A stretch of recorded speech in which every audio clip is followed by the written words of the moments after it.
रात के करीब 12 बज रहे थे। तभी चंद्रयान 3 का इंजन चालू कर तभी 30 मिनट तक रात को रखा गया था। 14 जुलाई 2023 को 2:35 पर हरिकोटा से चंद्रयान 3 को बाहुबली रॉकेट के माध्यम से उसे पृथ्वी के कक्ष में छोड़ा गया। आपके दिमाग में सवाल आ रहा होगा कि 12 बजकर कुछ मिनट पर चंद्रयान 3 का इंजन क्यों चालू करना पड़ा। लेकिन इसरो एजेंसियों का मानना है कि बाहुबली रॉकेट के माध्यम से चंद्रयान 3 को पृथ्वी के कक्ष में छोड़ा जाएगा। फिर इसके बाद जब चंद्रयान 3 को पृथ्वी के कक्ष में छोड़ा गया तो चांद के दक्षिणी ध्रुव पर सॉफ्ट लैंडिंग करने की कोशिश करेगा।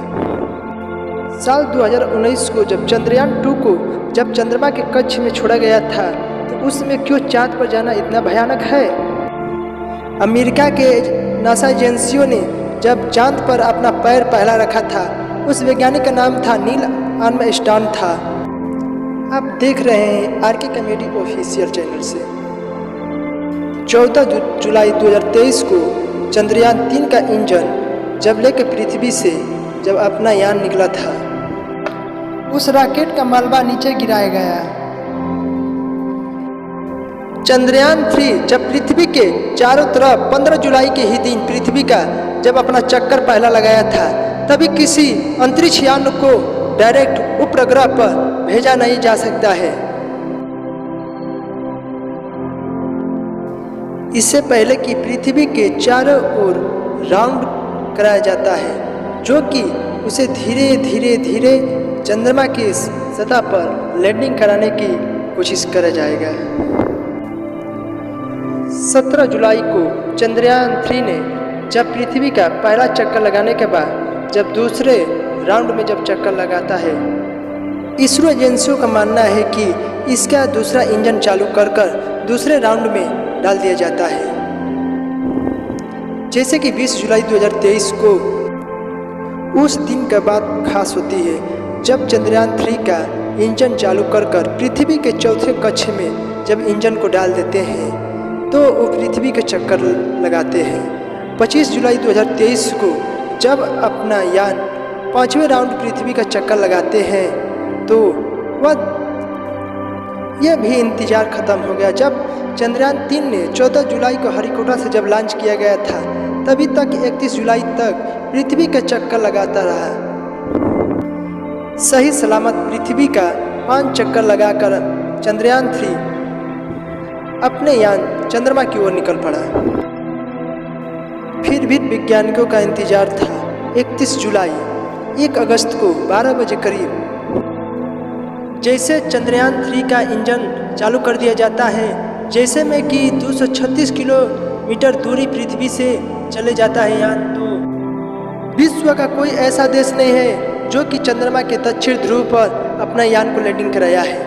अगर भारत का चंद्रयान 3 अगर चंद्रमा के दक्षिण ध्रुव पर अगर लैंडिंग कर लेता है तो भारत विश्व का पहला देश होगा दक्षिण ध्रुव में लैंडिंग कराने में। जैसे कि आप बता साल 1995 में जब अमेरिका के आप लोग सोच रहे होंगे कि यह काम बहुत आसान है, आसान नहीं है। लेकिन अगर वैज्ञानिकों से छोटी मोटी अगर गलतियां हो जाती है तो यह चंद्रयान 3 चंद्रमा से बहुत आगे निकल जा सकता है।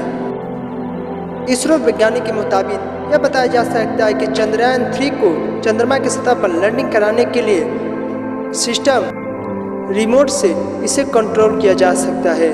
तभी चंद्रयान पर लैंडिंग करने में हमारे भारत सफलता पा सकता है। इसरो वैज्ञानिक के मुताबिक यह बताया जाता है कि चंद्रयान 3 को चंद्रमा की सतह पर उस जगह पर लैंडिंग कराया जाएगा जिस लैंडिंग के समय भारत को चंद्रयान 3 को धीरे धीरे चंद्रमा के कक्ष में उसे दक्षिण ध्रुव में उसे लैंडिंग कराया जाएगा।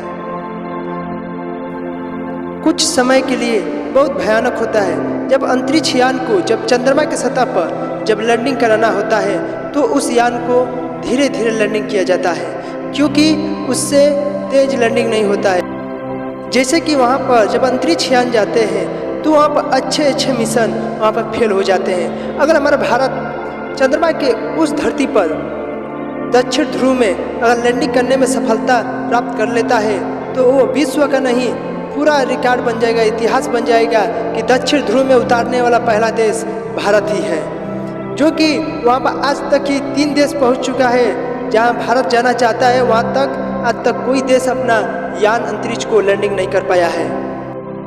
चंद्रयान 3 को आखिर दूसरे दुनिया के लिए रवाना किया जाता है। अगर भारत दक्षिण ध्रुव में चंद्रमा की सतह पर उस जगह पर लैंडिंग कर लेता है तो भारत विश्व का पहला देश होगा। अगर इस चैनल को आप सब्सक्राइब नहीं किए हैं तो आप लोग कर लीजिए कि आने वाला हर एक वीडियो आप लोगों का आरके कॉमेडी ऑफिशियल से तुरंत आएगा।